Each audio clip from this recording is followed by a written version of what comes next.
that was a good bounce back win. It was a good performance by Duke. It was nice to have Mason Gillis back for the Dukies. And Duke, the Blue Devils, rolled. They won by 21 points. It ended up being the final 78-57 over Cal in a game that really wasn't that close. I think, Duke kind of let off the reins a little bit in the second half, but overall, a really good bounce back performance from Duke after the loss at Clemson. Uh, that it was, and I thoroughly enjoyed the game right up until the first segment closed in the second half when it just wasn't much of a game and they couldn't get back in. I give Wilkerson on Cal a lot of credit for a terrific second half. He doesn't shoot that way. It would have been a 30-point win, but he He just uh, he banked in a three.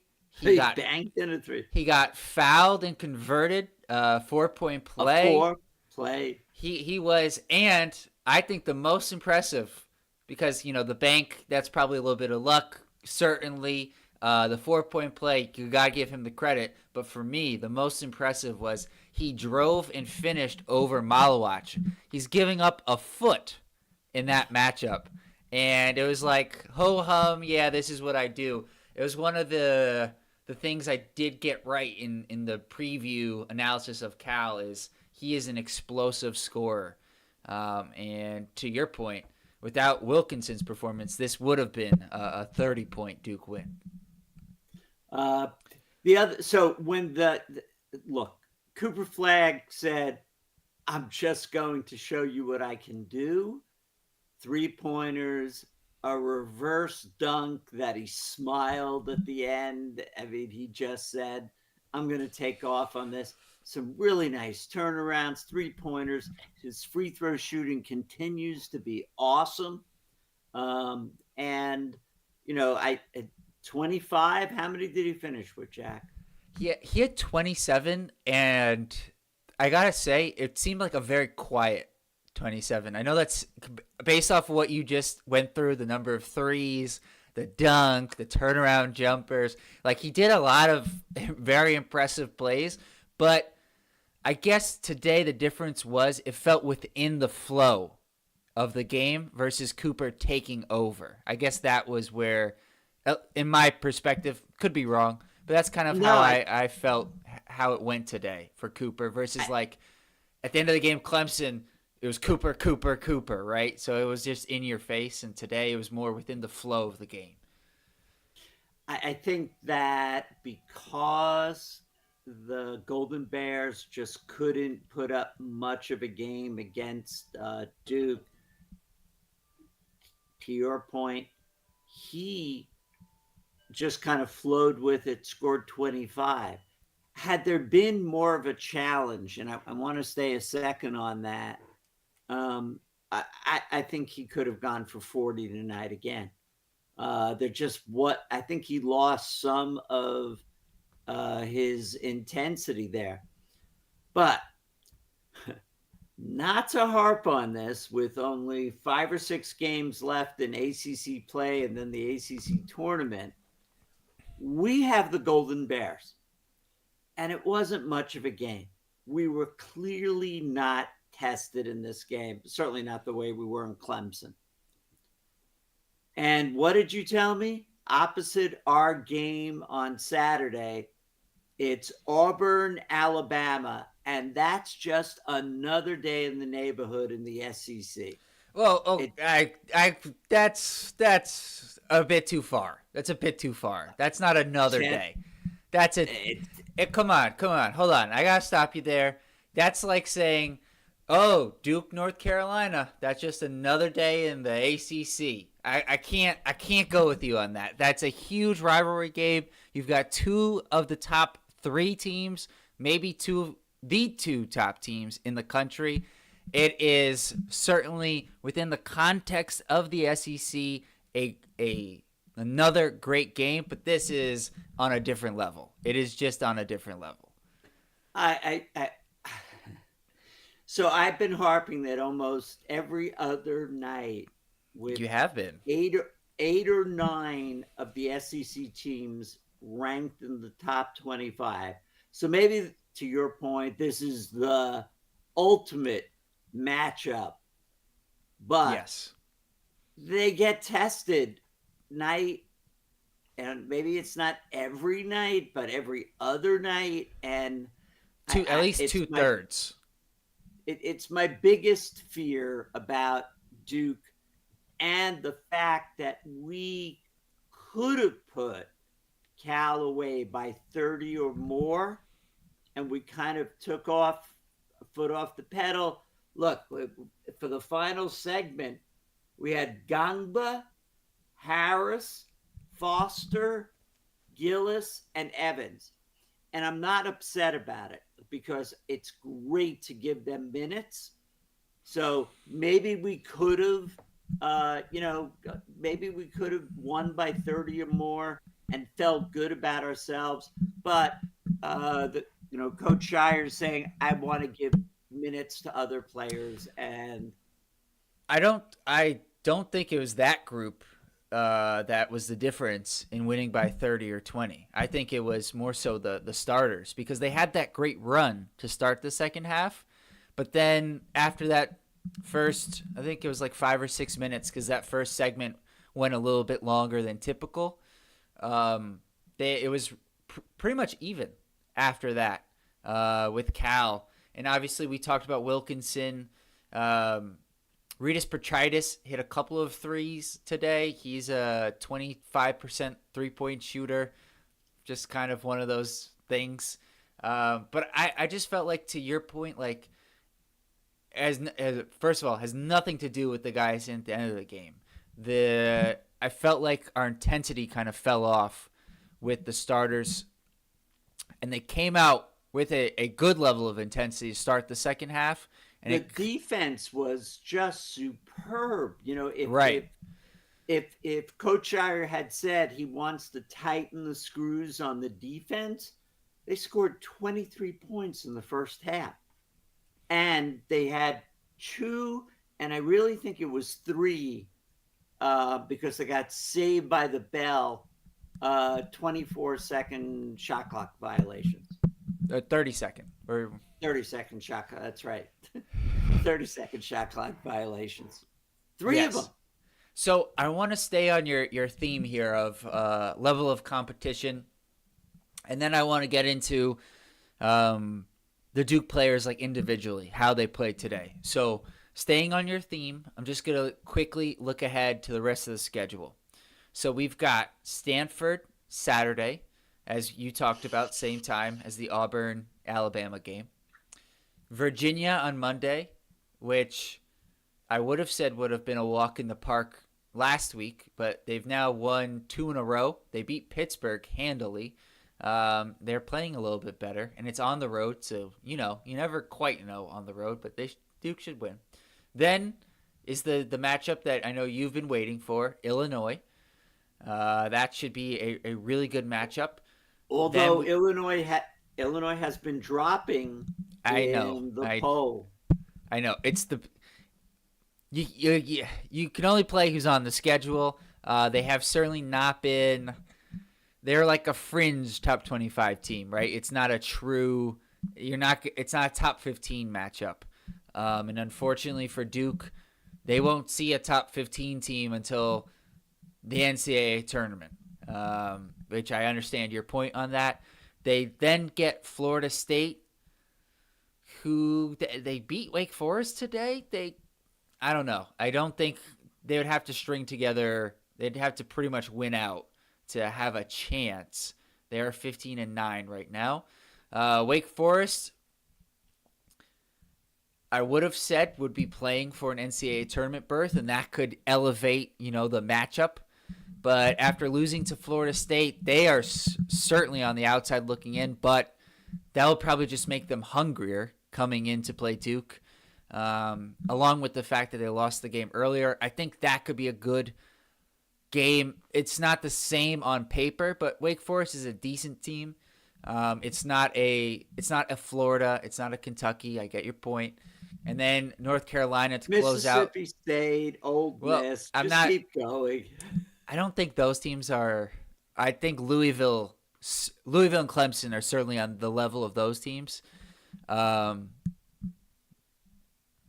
I'll give you Florida, Alabama, Auburn, even Kentucky. As you know, I'm not the biggest Kentucky fan, but there's certainly Tennessee. Thank you. There's certainly a level above. The Clemson. I mean, probably 2 levels above. All right. Although Kentucky did lose at Clemson. The only other game, as I was saying, was the game at North Carolina. That wraps us up. So those are our final 1, 2, 3, 4, 5, 6, 7 games of the regular season. The ACC tournament hopefully will be an opportunity to play one of, if not, probably one of, based off of how the bracket will work, unless we lose and then we end up as the 2 seed. Right. But we could play, hopefully one of Louisville or Clemson, because as a Duke fan, I want to see them play, especially Clemson. But Louisville wouldn't be bad as well, because you want to see them play the highest caliber competition there is before the NCAA tournament. And with Clemson, certainly want to get, your lick back on the loss at Clemson. You've been saying the same thing. You're tried and true. You're very consistent over the past couple of months now. Unfortunately, nothing can be done about it. They just have to play what's on the schedule. And the only thing that Duke can control is how they play in these games. And I think that's why the both of us are a little bit frustrated. Maybe frustrated is not the right word. I don't know what the right word would be, but just in how Duke finished this game. Because you can't control the opponent, but you can control your effort and intensity level. And it seemed like after that first segment in the second half, the defensive intensity, all right, we're up by 25. We're okay. It kind of slipped a little bit. And that is a small concern, because it's hard to ramp that back up when it's going to be needed in the NCAA tournament and the ACC tournament, for what it's worth. I think the highest our lead got was 58-32 when, just trying to do the math here, that's 26, and that would have been 23. Yeah, 58-32 when Flag did the reverse dunk, and that was at about the 11-minute mark. And there had already been a 3-minute stretch that I texted you about, where there was a total of 5 points scored between both teams, and then it just seemed like, all right, we got this, and that's great. Let's just get to the end of this game. It's kind of it's like, I don't necessarily blame them, but early on at the start of this season, when they were playing teams that were not on the same level, they were just crushing them. And then when Harris and Evans would come in off the bench, they would hit their shots because they were looking for playing time. It doesn't seem like right now they have the same level of hunger and tenacity that they did the start of the season. And we've got, as we just went through, 7 games left, we've got to find it.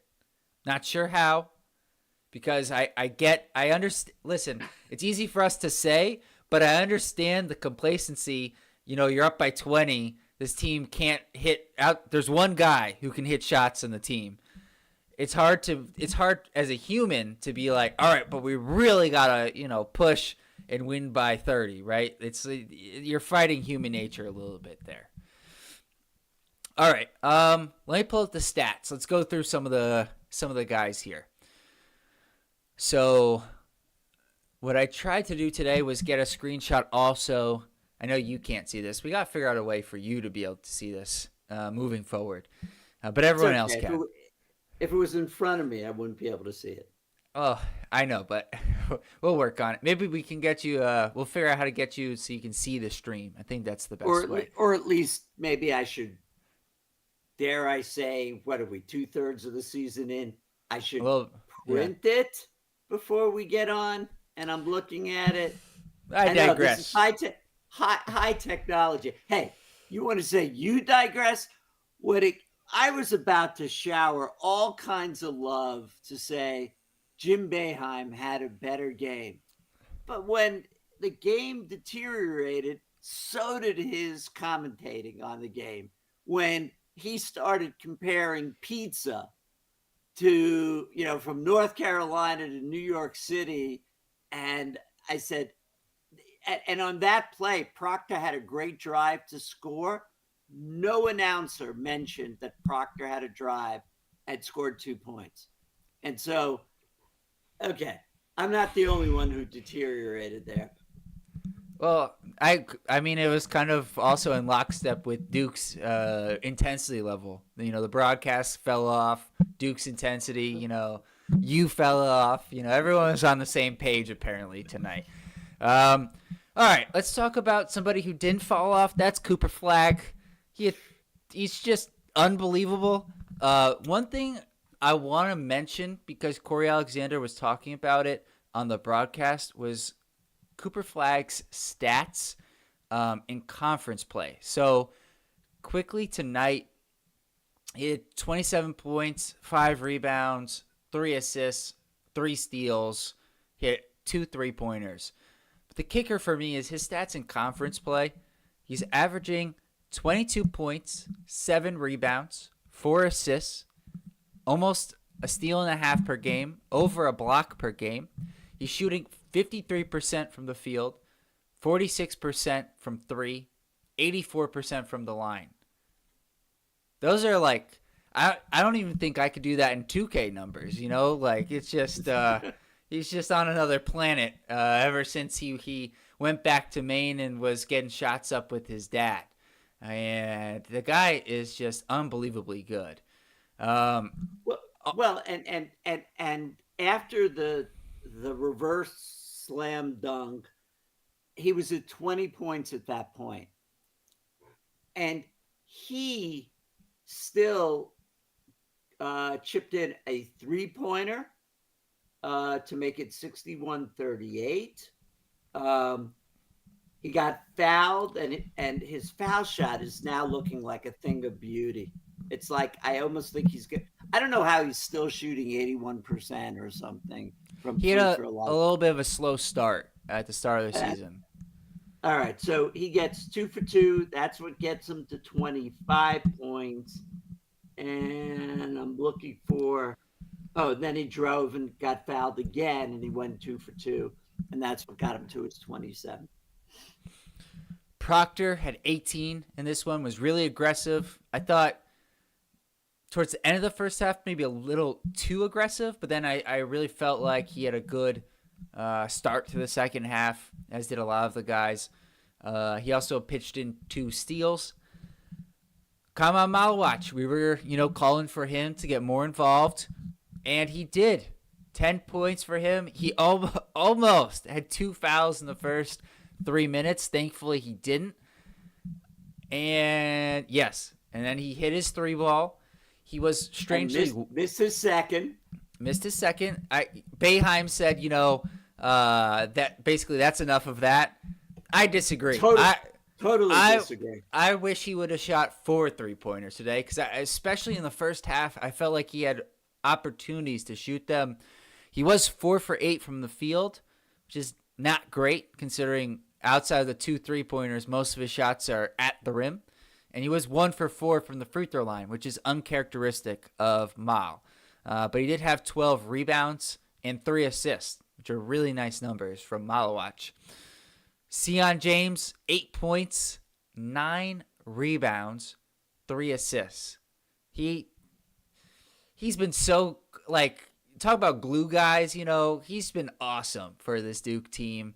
And just really important, and we'll get to the reason why in a few minutes. Um, and lastly, of the starters, Khan Knipple, quiet night for Khan. 6 points, 3 rebounds, 3 of 8 shooting. Didn't get into the flow of the game. I think if he gets more involved, a little bit more aggressive, that probably helps Duke in the second half malaise. But he didn't look too aggressive tonight in terms of getting himself involved in the action. He was shorting his the few shots he took. He was shorting them. He didn't have a flow to his 3-pointer, and it showed. But are you getting?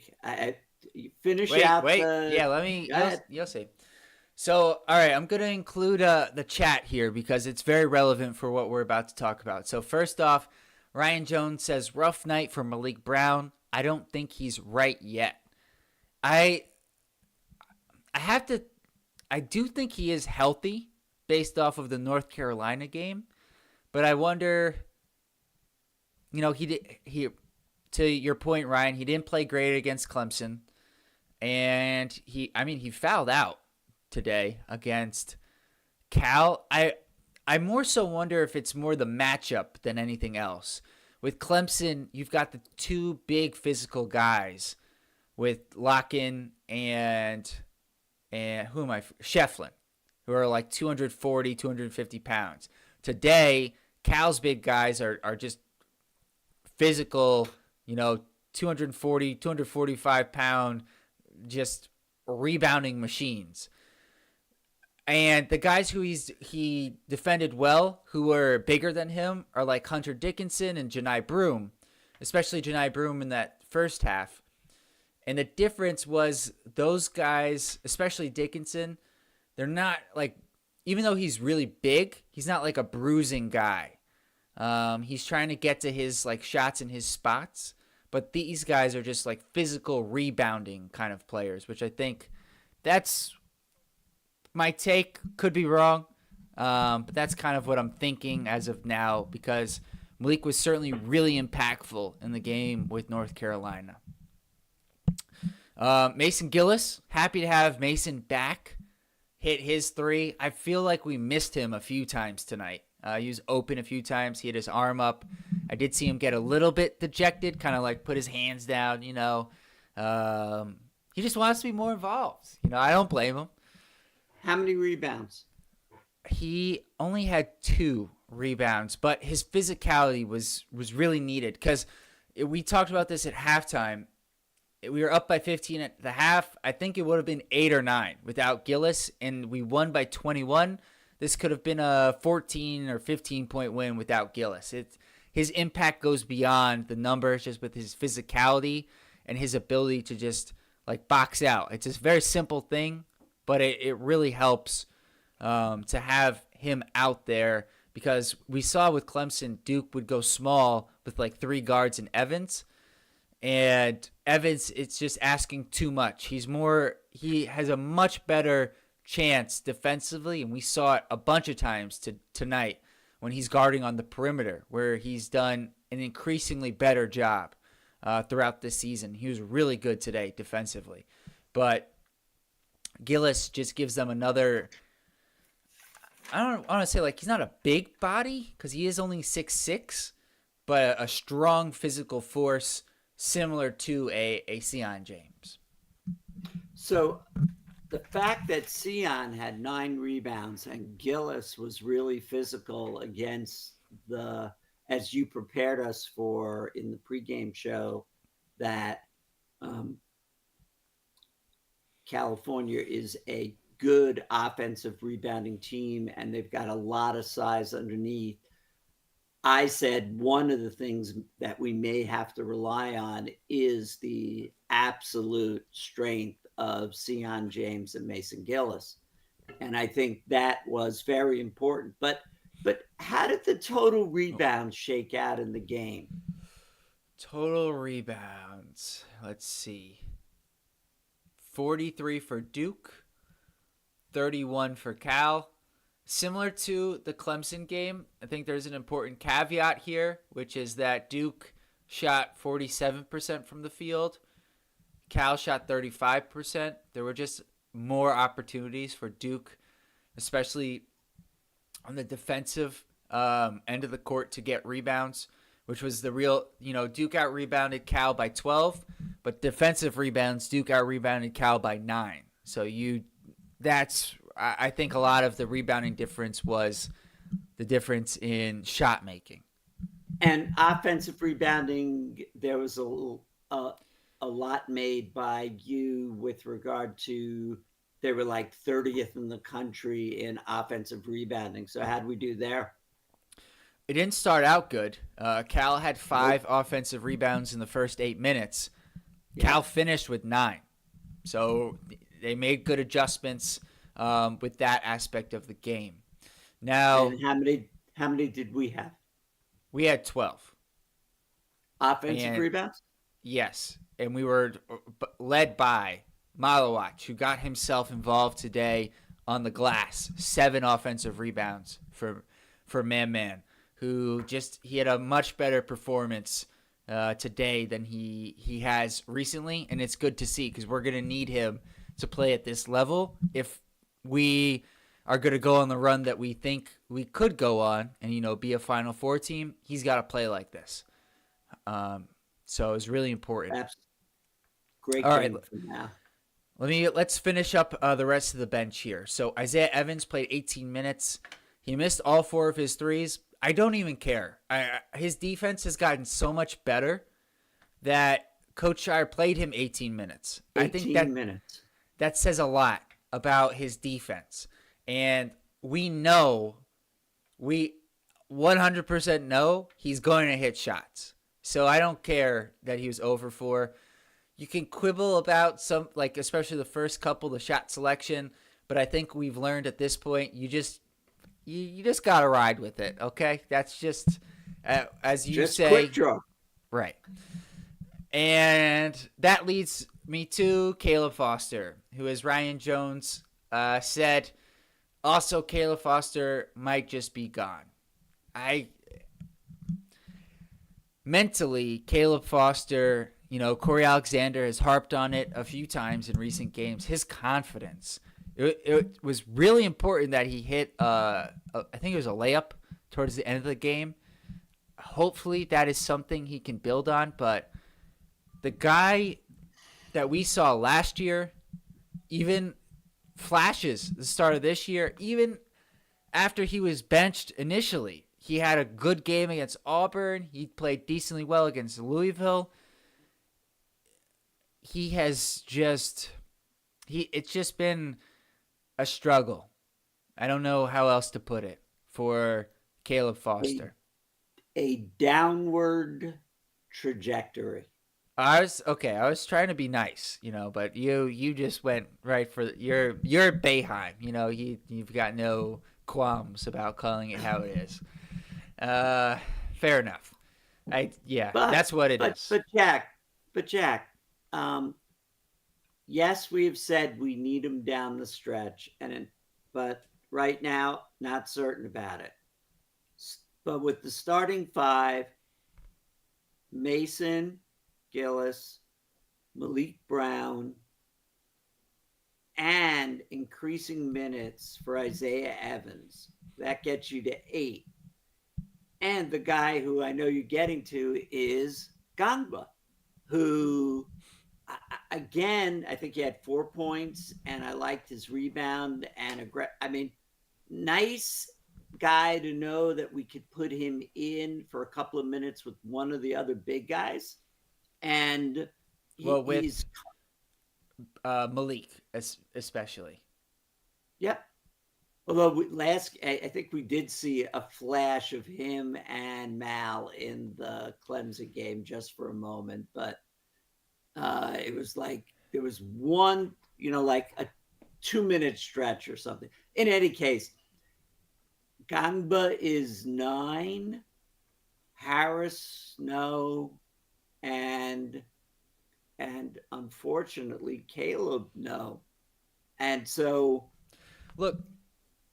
Sorry, go ahead. Finish your No, thought. no, no. I mean, it just we have 7 games, the ACC tournament. If we go 10 more games, so there is time. Yeah, and the only other thing I was going to add is that when Duke last won the title in 2015, they did it with 8. You don't really need more than 8. I would love if Caleb Foster could be number 9. And as you said, there could be as many as 10 more games left until the NCAA tournament. And hopefully he finds his confidence in those games. But if they only have 8, that's what they're rolling with, and that's that. I don't. Especially once you get to the ACC tournament, there's no longer time to try to develop guys and No. try to get guys confidence. It's winning time. So let's get close to the end here. So let me do the medals. Gold medal, Cooper Flagg. He's what else is there to say? Silver medal, Tyrese Proctor. He came out. He is super aggressive. And the one thing we didn't talk about was, Coach Shire said we've got to do a better job of taking some of the burden off of Cooper Flagg.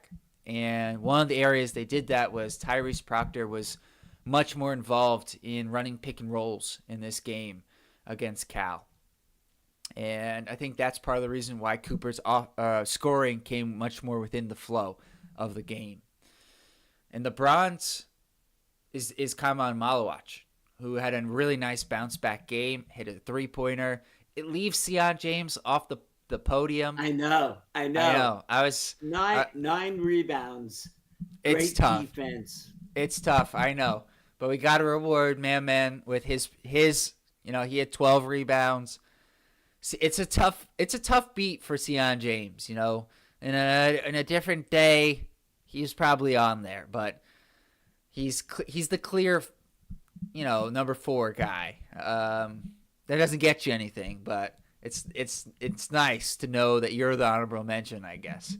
I'm sure he's really beat up about it.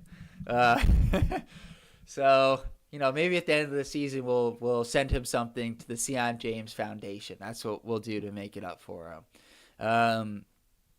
But yeah, any closing thoughts before we turn the page? We've got only a couple days now until Stanford on Saturday.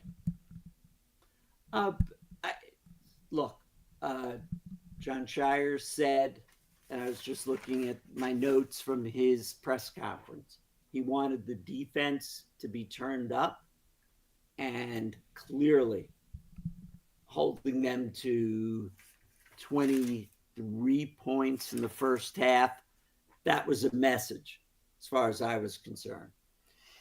He wanted to take the pressure off of Coop's shoulders, and I really felt like Coop enjoyed himself out there, did what he needed to do, and wound up with 27 points.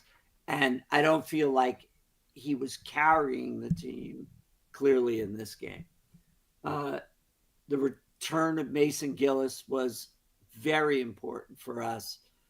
Maybe it'll take a game or 2 or 3 for him to truly be part of where he was, where he even gave us like a double figure game.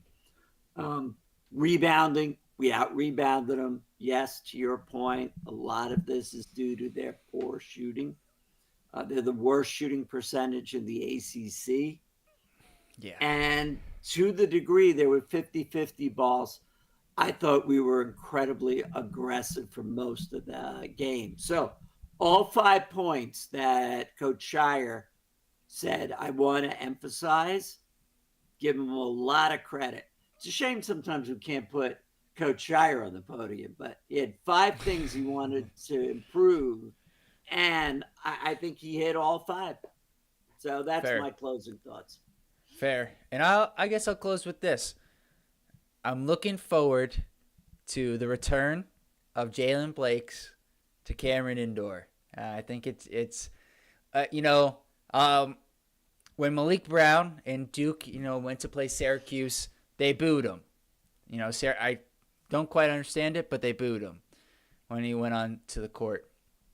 I hope the crazies give Mr. Jalen Blakes a good, ovation, because he left because he wasn't getting playing time. It's not like there was there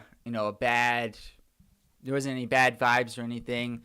And not only that, but he beat North Carolina as well this year with his game winner. So it's going to be fun to do that preview for the Stanford game, and it'll be fun to watch Jalen Blake's take on Duke. But I expect this to be, a good win for Duke against Maxime Reynaud and company. And before we actually wrap up, I just realized we got a couple more people in the chat, so don't want to leave them hanging. Mr. Billy Hensley says, way to get back in the win column. Good win for Duke. Lawrence Freeman says, Caleb doesn't play enough to have as many turnovers as he is having. Maybe it's time to move up Harris in the rotation. Good idea. And how about that stat, since Lawrence is bringing this up with regard to turnovers, Sion James with something like... He said Corey Alexander is like his last 6 games, 26 assists to 5 turnovers. Right. Today he had 3 assists, 2 turnovers, so maybe he jinxed them a little bit, the announcer, the broadcast jinx. But I'm curious, Lawrence, with the way Foster's playing, it's because, okay, you do lose, Foster is the nominal point guard when he's in. He dribbles the ball up, and 90% of the time he gives it to somebody else and goes and stands in the corner. So I think Darren Harris could do that. And if Darren Harris can't do that, then you could just stagger the minutes a little bit with Proctor and Knipple, who can do that as well, along with Sion. So to Lawrence's point, how many minutes did Caleb get to play today? He got 9 minutes. Why not? I'd say Harris has got the pedigree, and why not give him a shot at 9-10 minutes, like a quarter of the game, to see what he's like out there under those conditions. Because I get that it's not easier. You want to try to bring Caleb back to where he was because he can do it. And as you said, you really don't get, so let's take 3 games out of this for Duke in the ACC tournament. So you've got 7 games.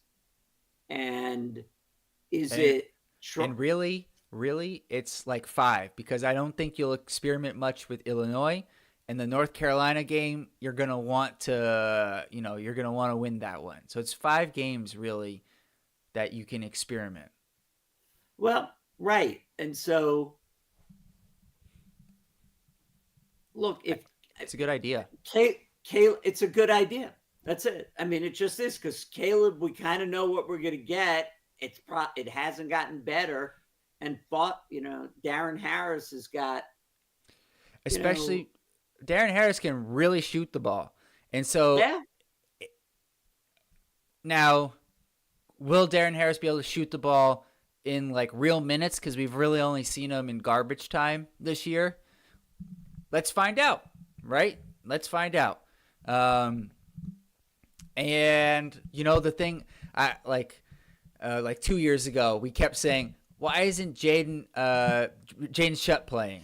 Why isn't he playing? And then he finally played, and it was, he can't really guard anybody. I understand why Shire isn't playing him. So maybe we get to find that out, and Shire knows, right? But why not? We've got this game against Stanford, and then we went through the schedule. There's a game with Miami. I know it's on the road, but that's a team where let's see Darren Harris for 5 minutes in the first half. Get him some time, because if you've got Harris and Evans out on the court, you can probably even get away with Flagg, Brown, Ngangba or Malawach, so you're playing bigger. And I guess the problem with that lineup is it puts a ton of pressure on Flag to create and bring the ball up. So you can't have Harris and Evans. It's like one or the other. You would need to have like Sion, Proctor, or Knipple. I think that would work. Yeah, let's see. The only risk you have is that you take a guy who looks demoralized and unable, and that if you do this, then you're basically writing him off. I was thinking about that too. I guess ultimately comes down to how will Foster respond, because his minutes have been on a downward decline. Clemson was, I think, the worst. He played like 3 minutes. If he gets a coach, DNP, would that make him like respond and be hungrier? Or, as you said, would that be, the end? And we get to the end of the season and Caleb Foster has entered his name into the portal. I don't know. So if we go all the way back to the beginning of the season and we were watching Caleb's play, we knew already we had a problem. And we were calling for someone to take the ball up. The rest of the sports world was saying he's got to be replaced there. And Sion James has turned out to be a brilliant replacement. He just great, and his size and his maturity has been fabulous. And so maybe we have to bite the bullet at this point and continue to say, and maybe there is yet another adjustment, and it's Harris. And let's see what Harris can do. So that's how I come out in that argument. It is time for Harris. I agree. Lawrence says Evans can handle the ball. He can handle, but it's his decision making that I don't necessarily want him to handle it, quite as much as like I've got a ton of confidence in Sion James making the right play. Same with Con Knipple, Cooper Flag, Proctor. I don't quite feel the same way with Evans. But some of that also could be he just doesn't play all that much, So well, with 18 minutes, we did say about Evans, the reason he's getting 18 minutes is his defense has just gotten terrific. Yes. His ability to shift men who he's got guarding and be able to fit into that defensive flow is outstanding. It's almost seamless now. It's not like, oh God, it's right. Evans. It's what's going to happen. It's Evans. He's got him. I mean, and he's fast. His footwork is faster. I mean, so I like having him out there. It is quite remarkable how much better he's gotten defensively in one season. Like typically, like that's like an adjustment you make, in the summer. But in the middle of the season, he's made a big jump as a defender. So, and, they talked about it a few months ago, how Evans, would ask Coach Shire, what, or maybe it wasn't Coach Shire, maybe it was one of the assistants, like, what can he do to work on his defense? He was always trying to work on his defense, and it shows.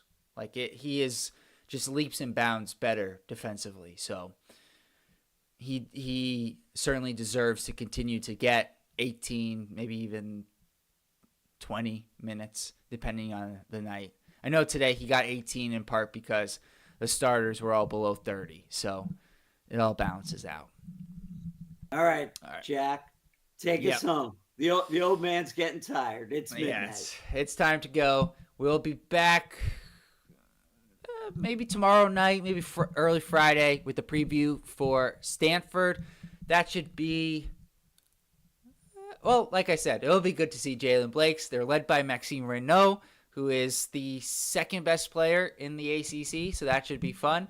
They are coming off a loss to Georgia Tech. Been thinking about this. I would like to see Cooper and Renault matched up, and I would like to see what Coop does. You'll see it a little bit, but I don't see that happening too much, and I'll get into that in the preview. So with that, we'll see you guys next time. Make sure to like this video, subscribe to the channel, drop a comment, share it with your Duke basketball friends, and we'll see you guys next time. Peace.